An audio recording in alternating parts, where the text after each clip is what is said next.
Ayer te vi,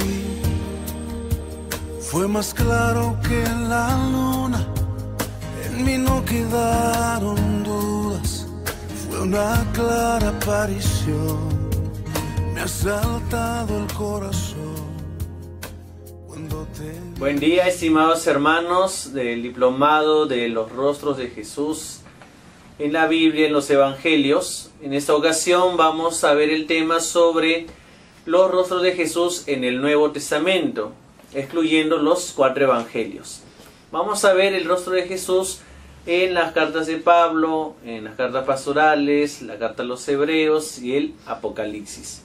Respecto de la visión de Cristo, el rostro de Cristo en las cartas de Pablo, podemos tener 3 visiones de Pablo que nos da sobre Jesús. Una de ellas, el Cristo de la parucía, que es precisamente el Cristo que va a venir después al final de los tiempos. El Cristo también de la resurrección, el exaltado a la derecha del Padre, y el envío, el origen de Cristo de parte del mismo Dios. Respecto al primer punto sobre la Pascua del Hijo de Dios, el que vendrá, el Cristo de la parucía, tenemos una cita en la primera carta a los Tesalonicenses, en el capítulo 1, versículo 9 al 10, en que Pablo nos dice pues que ellos se han convertido para esperar la venida desde el cielo del Hijo, el que resucitó de la muerte, Jesús, que nos libra de la condena futura. Entonces Pablo tiene la certeza de que Cristo le ha precedido, ha estado delante de su vocación, lo ha llamado, y tiene la certeza de que Cristo va a regresar, que Pablo pone todo su estímulo en predicar la buena noticia por todo el imperio romano. Aprovecha al máximo el tiempo para dedicarse a la evangelización, y así que cuando regrese Cristo pues encuentre personas preparadas para su llamado, ¿no? De la misma manera, en la carta a los Filipenses tenemos que Pablo confía en que la obra de Dios se completa hasta el día de Cristo Jesús, es decir, en la parucía, en el primer capítulo, versículo 6, ¿no? Desde el futuro de Jesús nosotros ya estamos viviendo un adelanto, porque también va a decir que nosotros somos ciudadanos del cielo, de donde esperamos recibir al Señor Jesucristo, en el capítulo 3, versículo 20. También en otra carta, en la primera carta de los Corintios, capítulo 1, versículo 7, enfatiza que los corintios aguardan la manifestación de nuestro Señor Jesucristo y no les falta los dones espirituales. También al final de la carta se integra la resurrección de Cristo con nuestra resurrección. Afirma en el capítulo 15, versículo 23 al 24. El primero es Cristo, después, cuando Él vuelva, los cristianos. Luego vendrá el fin, cuando entregue el reino a Dios Padre. Se manifiesta pues la continuidad entre la resurrección de Cristo, la cabeza de la iglesia, y su cuerpo. Siguiendo con esta imagen del Cristo que va a regresar, en esta ocasión en la carta a los Romanos, en el capítulo 13, versículos 12 y 14, se manifiesta que la noche está avanzada y el día se acerca. Revístanse del Señor Jesucristo. Este futuro está ya anticipado, de modo que podemos vivir ya en el amor mesiánico, dejando que el Espíritu que brota de la Pascua nos modele. Precisamente en el capítulo 8, versículo 11, Pablo nos dice que si el Espíritu del que resucitó a Jesús de la muerte habita en ustedes, el que resucitó a Cristo de la muerte dará vida a sus cuerpos mortales, por el Espíritu suyo que habita en ustedes. Dando a entender pues que el Espíritu es el que inicia, posibilita la resurrección de Cristo y por lo tanto estará presente en nuestra resurrección en la consumación. Ese respecto es la primera imagen que tiene Pablo respecto de Jesús, de Cristo como el que vendrá. La segunda imagen es la del exaltado en la Pascua, el Cristo resucitado cuando pasa de este mundo al reino del Padre en el día pues del trido pascual. nosotros, nos dice Pablo, que no tenemos necesidad pues de subir al cielo para bajar a Jesús, ni tenemos que ir al abismo para sacar de ahí a Jesús. No, es el mismo Dios, el Padre, quien ha resucitado a Cristo y lo ha constituido a su derecha, lo ha exaltado ante todo. Y en la Pascua aparece plenamente como el Hijo de Dios. Precisamente en el primer capítulo de la carta de los Romanos, los versículos 3 al 4, nos dice Pablo que su Hijo, nacido por línea carnal del linaje de David y constituido por el Espíritu Santo, Hijo de Dios con poder, a partir de la resurrección, Jesucristo nuestro Señor. Vemos pues que acá vincula Pablo el acontecimiento de la Pascua de Cristo con su origen davídico, su origen precisamente mesiánico. En cuanto los títulos que va a recibir Pablo, o que va a dar Pablo al Señor Jesucristo, tenemos, por ejemplo, el de ser imagen de Dios. Esto aparece en la segunda carta de los Corintios, en el capítulo 4, los versículos 4 y 6. Los judíos pensaban buscar llegar a Dios a través de la ley, mientras que los griegos buscaban también conocer la verdad mediante la sabiduría. Sin embargo, la luz de Cristo, la luz de Dios, brilla en los cristianos, como manifiesta en la segunda carta de los Corintios 3:18. Allí está la imagen perfecta del Hijo manifestada por el Padre. Entonces Cristo es la verdadera imagen del Dios invisible. Otra imagen es sobre la sabiduría y la justificación de Dios. En la carta segunda a los Corintios, capítulo 4, versículos 4 y 6. Mientras que los judíos y los griegos buscan a Dios a través de las obras de la ley y del conocimiento, respectivamente, Pablo nos va a presentar a Jesús como sabiduría y poder, como fuerza de Dios. Y precisamente la muerte en cruz de Cristo, la cruz de Cristo, es escándalo para los judíos y necedad para los gentiles. Escándalo para los judíos porque era impensable que el Mesías muera condenado en la cruz, sea maldito en la cruz, según aparece en el libro de Deuteronomio.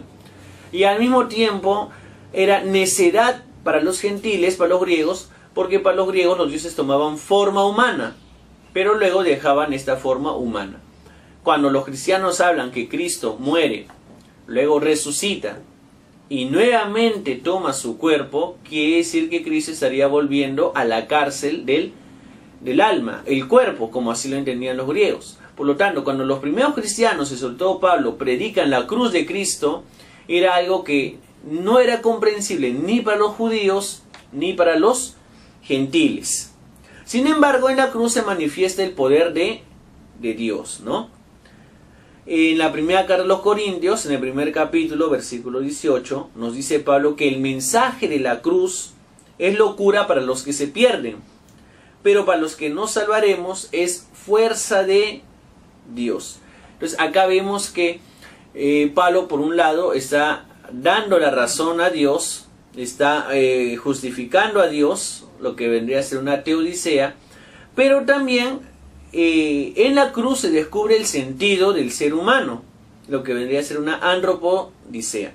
Entonces vemos que acá Pablo manifiesta que en la cruz se superan todas las divisiones, en la cruz se llega a conocer directamente a Dios y no pues a través de la sabiduría griega o de la ley mosaica. Esto respecto a la segunda imagen de Jesús como el exaltado en la Pascua.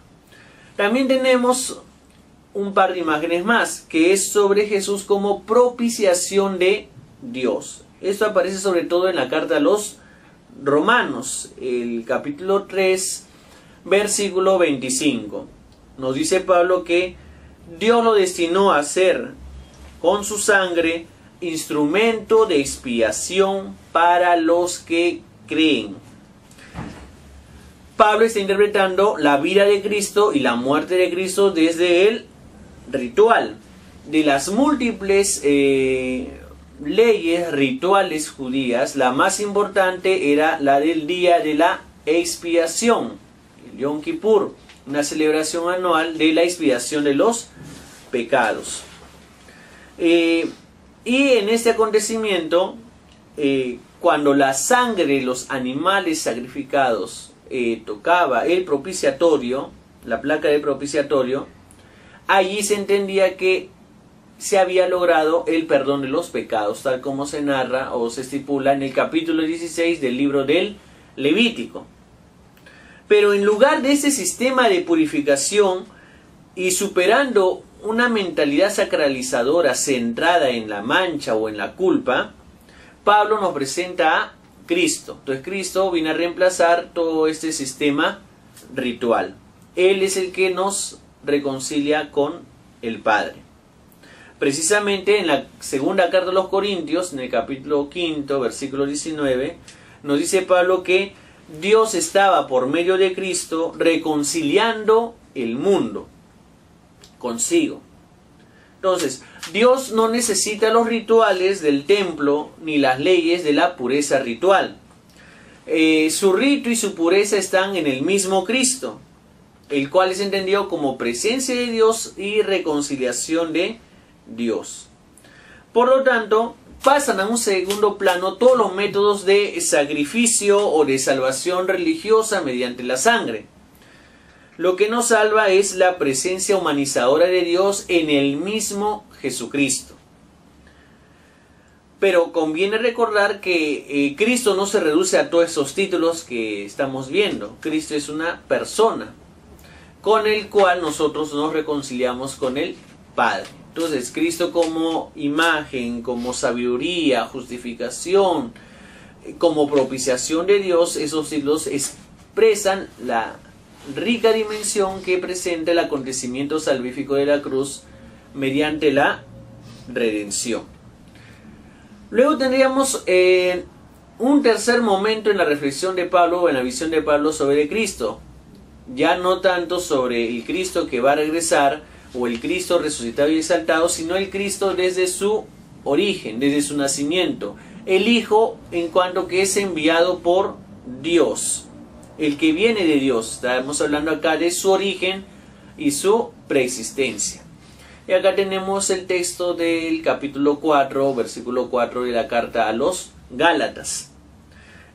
Naciendo de Dios y proveniente de las promesas patriarcales, ¿no?, nace precisamente del linaje de David. Ahora bien, no quiere decir que el pueblo de Israel sea imperfecto o inmoral, sino simplemente que su tiempo ha terminado y que Dios en Cristo ha revelado su más plena verdad. Pablo no siente un resentimiento o rechazo a su vivencia en cuanto a la época en el judaísmo, sino que más bien se manifiesta en Pablo el descubrimiento y la aceptación gozosa de una nueva realidad, que viene a ser la nueva alianza que hace Dios con la humanidad a través de Cristo en la cruz, ¿no?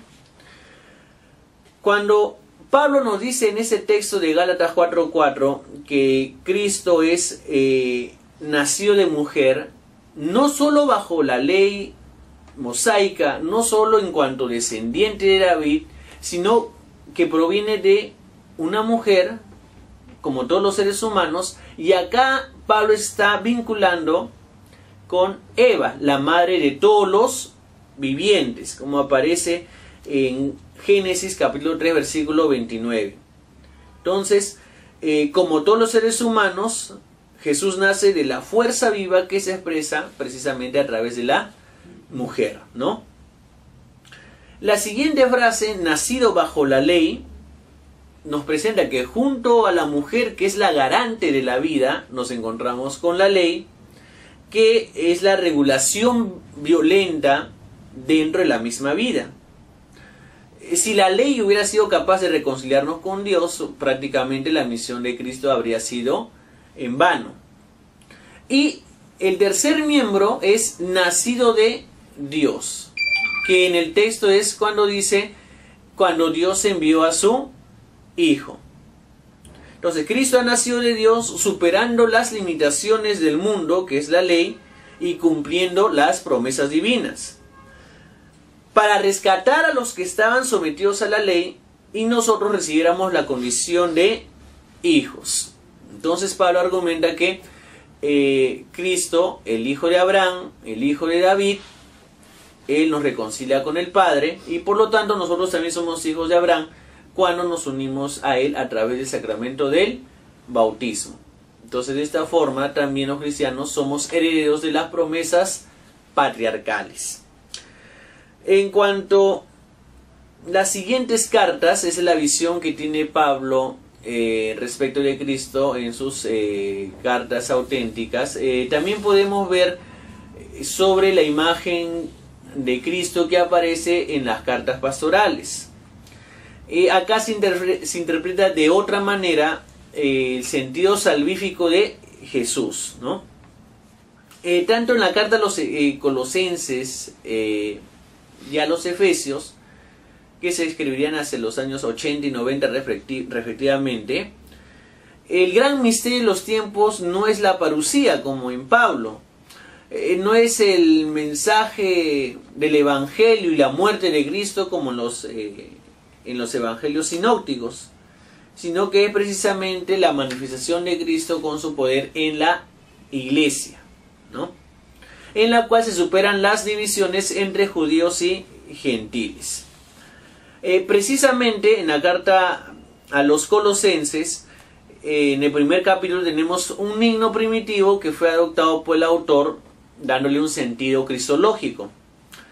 Se nos habla que el Hijo es preexistente, es reflejo de Dios y creador tanto de lo visible como de lo invisible. Y este Hijo preexistente es mediador cósmico, es cabeza del cosmos. Y finalmente ha ingresado al mundo, ha vencido a la muerte y ha logrado la salvación. Eso sería en cuanto al himno primitivo, que luego el autor de Colosenses va a adaptarlo para sus fines teológicos. Se enfatiza en el capítulo 1, versículo 20, la segunda parte del versículo 20, que Jesús ha venido del cielo, pero lo que salva de la muerte concreta es precisamente su sangre derramada por los hombres.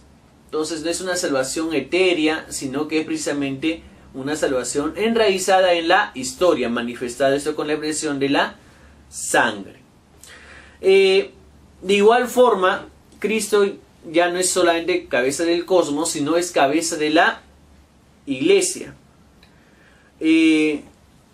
No podemos entonces hacer la distinción como a veces se suele escuchar cuando se dice Cristo sí, pero la Iglesia no. El autor de Colosenses rechazaría esta afirmación, porque Cristo, al ser cabeza de la Iglesia, no puede ligarse el cuerpo de la cabeza. Por lo tanto, conocemos a Cristo precisamente en y mediante la Iglesia. Ahora, es interesante esta reflexión que, así como el pueblo judío, a partir del acontecimiento salvífico y liberador prodigioso del Éxodo, va a reflexionar sobre la creación del mundo. Es decir, el Éxodo remite a los judíos a la creación del mundo. De igual forma, los cristianos, partiendo de la cruz, en este caso, primer capítulo de Colosenses, el primer capítulo de Hebreos, el primer capítulo del Evangelio de Juan, partiendo de la cruz, llegan a entender que Cristo también es amo del cosmos y da sentido a todo el universo.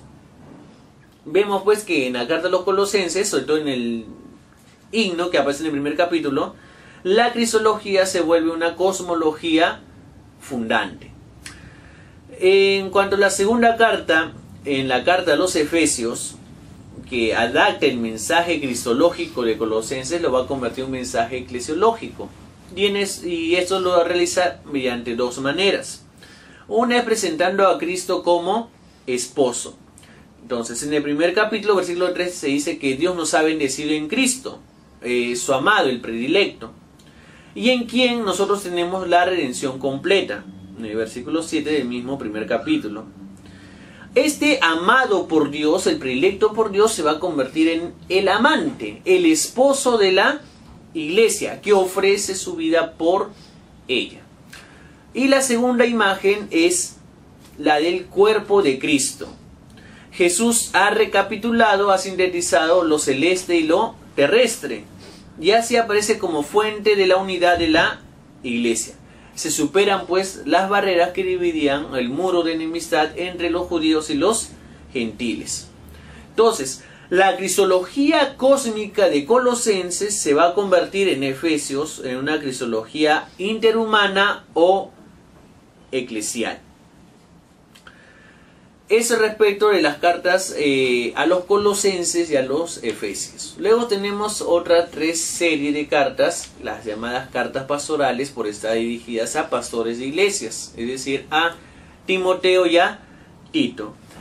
Y acá el mensaje sería del Evangelio como religión y sobre la epifanía de Dios. Precisamente en la primera carta a Timoteo, en el capítulo 3, versículo 16, se nos dice que Él ha sido manifestado en la carne, justificado en el Espíritu, visto de los ángeles y proclamado a los gentiles, creído en el mundo y levantado a la gloria. Estamos pues ante la epifanía de Cristo o la epifanía de Dios. La epifanía o manifestación de Dios se identifica con Cristo. Entonces, esta es la idea, que lo que empieza como manifestación en la carne culmina con la revelación a los ángeles. Esa es la reflexión que se da en la primera carta a Timoteo. Otra cita muy importante está en el segundo capítulo, versículo 5. No hay más que un solo Dios, no hay más que un mediador, Cristo Jesús, hombre. Entonces se vincula la idea de un único Dios con la mediación de Cristo.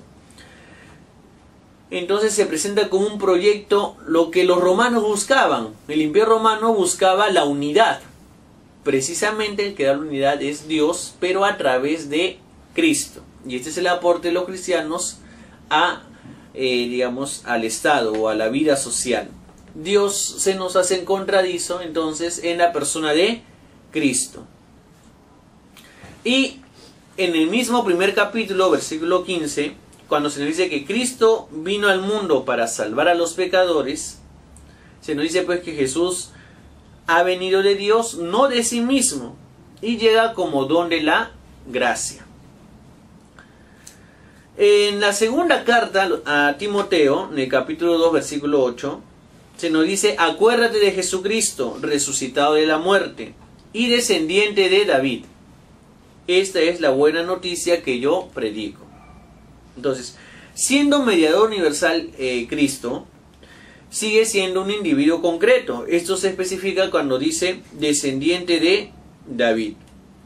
Entonces, esta es la enraización de las cartas pastorales en la historia, ¿sí? Con esto se superan los intentos espiritualizantes de los gnósticos, que para ellos prácticamente lo histórico no tenía ningún valor, ¿no? Y en la carta de Tito, en el primer capítulo, versículos 2 al 3, se nos dice: con la esperanza de una vida eterna, que prometió desde antiguo el Dios infalible y manifiesta ahora de palabra, con la proclamación que me han encomendado.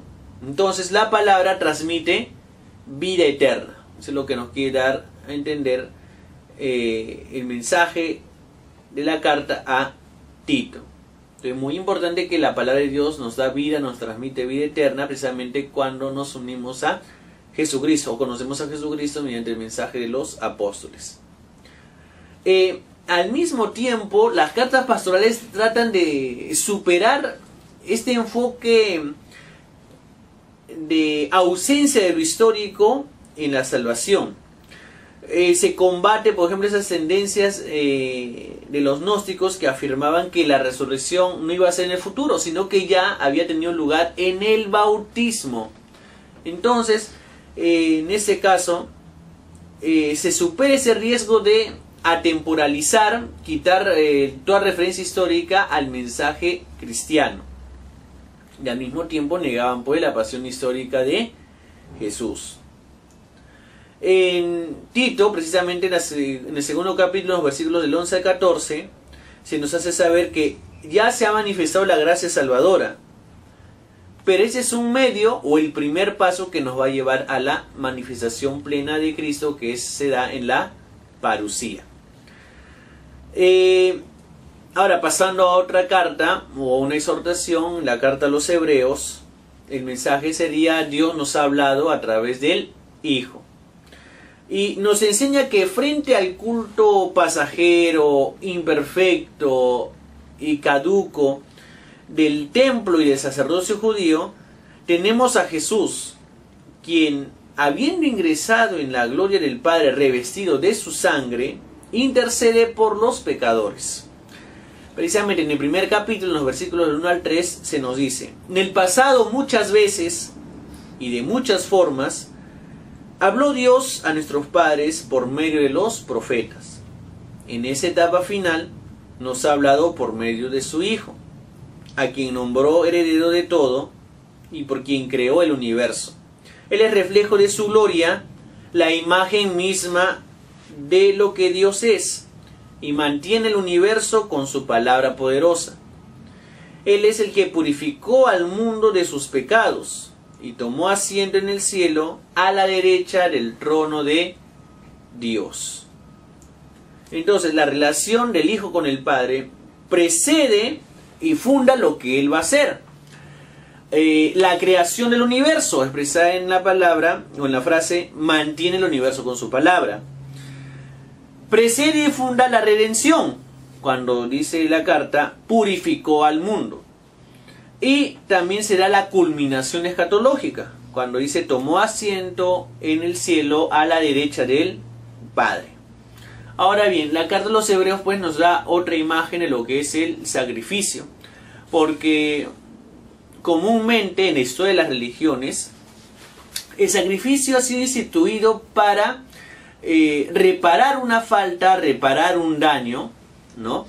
Una violencia previa mediante otra violencia, que es la muerte de la víctima sacrificada, ¿no? Pero en contra de esta visión, la carta de los Hebreos identifica el sacrificio de Jesús con el amor. El amor hacia los humanos le lleva a sacrificar, a dar su vida por los demás ante el Padre.